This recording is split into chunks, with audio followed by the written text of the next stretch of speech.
Bismillahirrahmanirrahim. Ladies and gentlemen, Assalamu alaikum. I urge upon the world community and fervently request them to urgently support Bangladesh's mass uprising. Better late than never. The people of Bangladesh have now reached a point of no return.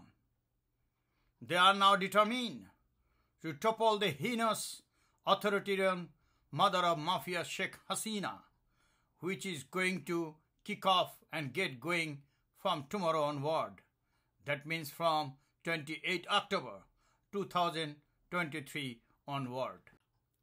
But despite being a heinous authoritarian, Mafia Hasina's government could survive for long 15 bloody years just because of her continuous supports from Indian rots and Putin of Russia. As I stated several times in the past, the rots means regional organized demonic syndicate. This is avatar of the devils who are destabilizing the whole region, the South Asian countries. So why has this been happening? Let us now look into the Indian foreign policies. That would be better to understand where we stand and why the neighboring countries are suffering and cannot establish their proper democracy.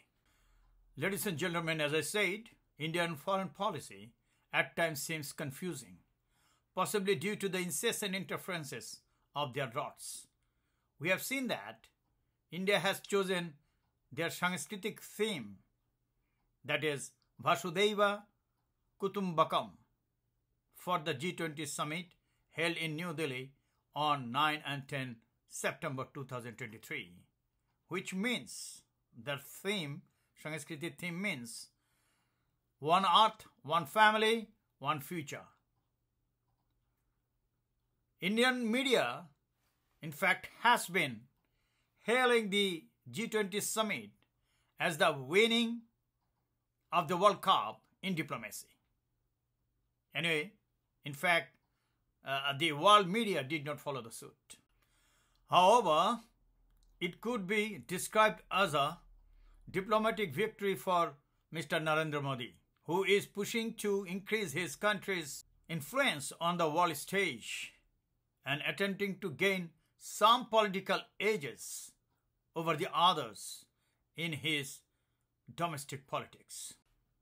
Has this worked well? The theme, Sanskritic theme, does it really mean so in reality? In my mind, it doesn't.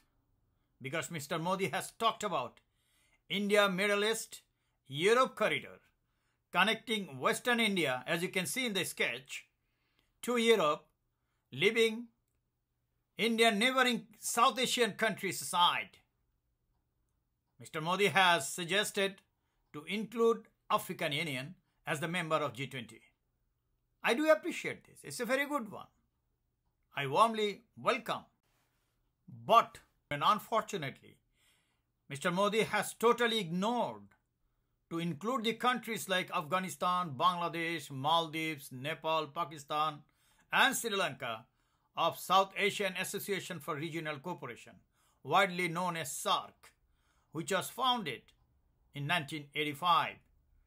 But unfortunately, it remained almost ineffective just because of the regional rots. Surprisingly, ladies and gentlemen, New Delhi's G20 summit has just lamented war in Ukraine, but avoided blaming Russia and made no mention about Putin's crimes. As we know, lamenting war is a fundamental truth, but not blaming the aggressor is tantamount to supporting the aggressor. Mr. Modi has therefore ignored the West's commitment, rather the commitment of the West to defeat Putin, and also the declaration of Munich Security Conference. As we know, India has been the closest friend of Russia, which they generally mean in every sphere of affairs in the international forums. However, they get closer to the West, especially the USA, when they badly need. Like India, Bangladesh Awami League is also following their suit. The then Prime Minister Sheikh Mujibur Rahman had the first visit to Soviet Union on the 1st March 1972, right within 3 months of Bangladesh's independence. Sheikh Hasina's security advisor, Tariq Siddiq, makes frequent visits to Russia. Recently, he attended the Moscow Conference on International Security in 2022 and this year, 2023. We have seen that Mafia Sheikh Hasina regularly expresses her anger on the United States of America. But again, she does not mind of holding their legs once needed. Let us see her few recent comments. She once said, if the West, including the USA, is a friend, it no longer needs an enemy. Her father, Sheikh Mujibur Rahman, had also expressed the same opinion against the USA in 1972. Mafia Hasina has again said, nurturing murderers is America's business. She also said, it does not matter if you do not go to America, so and so forth. Whereas, she went to the USA and tried to meet the top brasses of the United States of America, but failed. She also tried to save her only son Joy from the corruption charges in the USA. She also failed there. Bangladeshi Moronic Foreign Minister Mr. Momen commented several times that the USA should not speak about the human rights violation of Bangladesh because, in his opinion, the USA tops the human rights violations indicators in the world. Dear Mr. Momen, are you aware that the USA judiciary brings every criminal to justice, including every human right violator, and no crime is ever left unnoticed in the USA? I think you know, even their former President Donald Trump had to be prosecuted, and he was also arrested once. The son of sitting US President Joe Biden is also being prosecuted for his offenses. I think you know these things. These are recent cases. You should consider these factors before you make any comments against any country or anybody. But what about our country? Does it happen in Bangladesh? Is our judiciary working? It doesn't work because the chief administrator, Mafia Hasina, unprecedentedly controls the judiciary. Ladies and gentlemen, let us now see what drama Mafia Hasina and her gang tried to stage there at Delhi during the G20 summit. In fact, she could manage to go or to attend the G20 summit in Delhi on 9 September 2023 and also take selfie snaps with the US President Joe Biden. In fact, this all happened, could be managed, rather I say, through her Foreign Minister Momen, then Indian lobbyist, and also Salman F. Rahman, the serial loan defaulter and a deadly predator to Bangladesh's economy. Upon repeated request, the US President consented to take selfie snaps with Sheikh Hasina out of his civility, cultural values, generosity, courtesy, etc.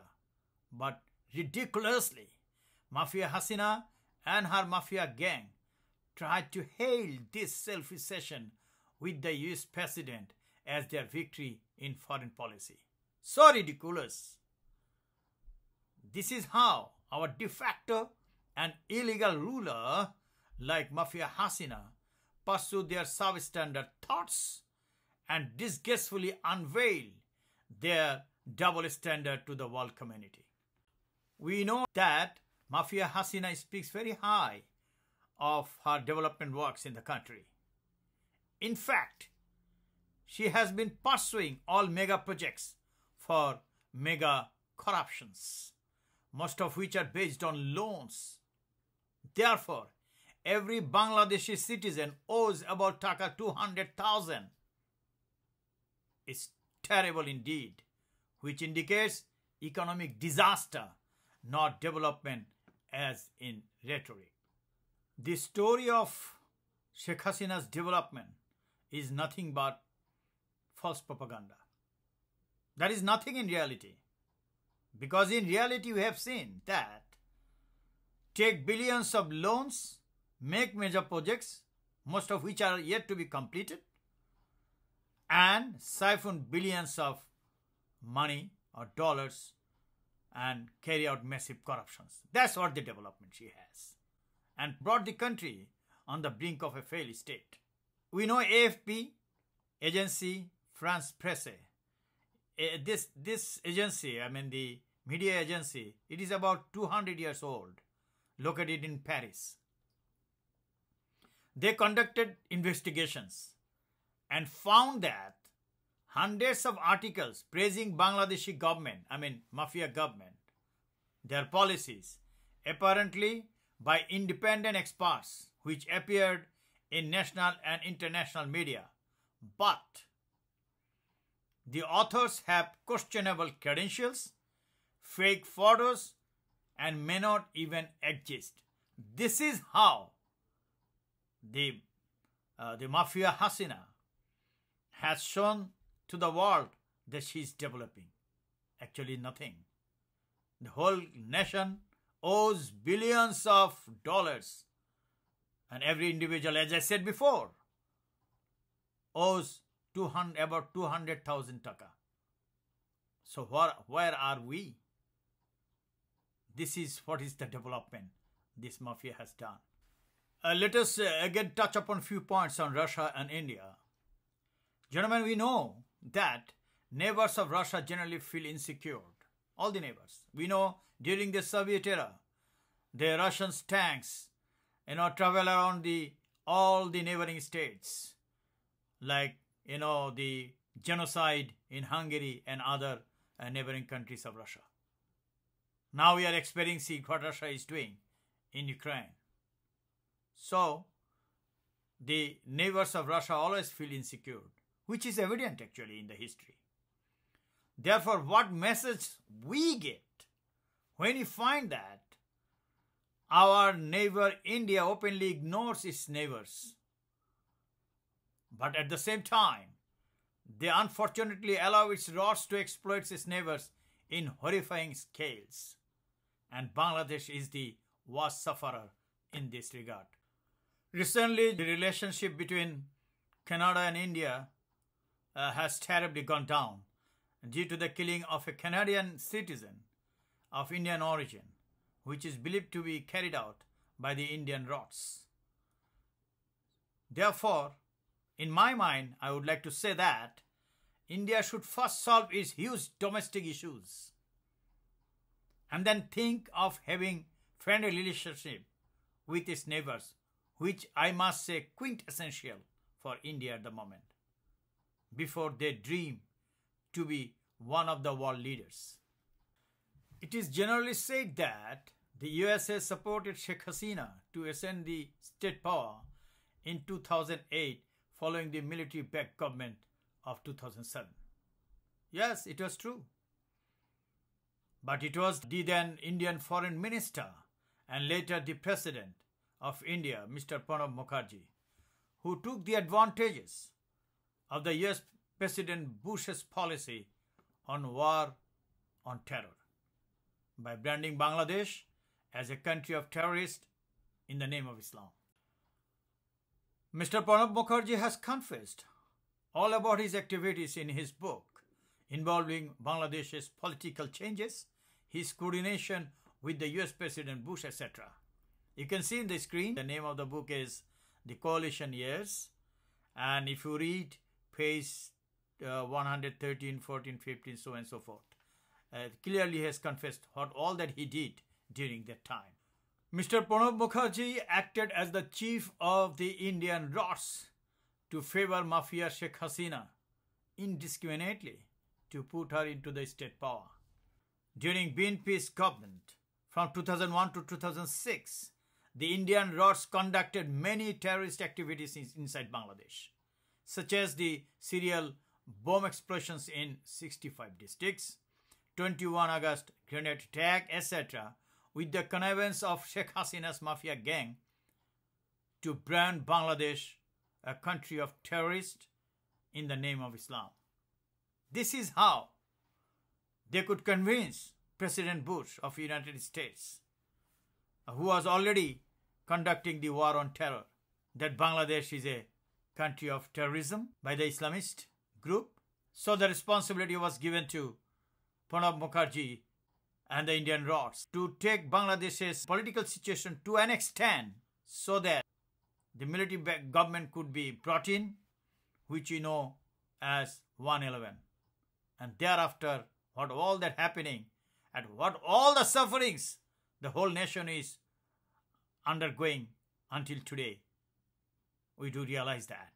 Later on, the USA could realize their mistakes of supporting Sheikh Hasina by being misguided or misled by their own policy on war on terror, as well as the tricks of the Indian Rods in 2007 and 2008. Thereafter, and at the moment, and that's why USA is doing all that they can to restore democracy in Bangladesh as part of their commitment to defend the democracy in the world.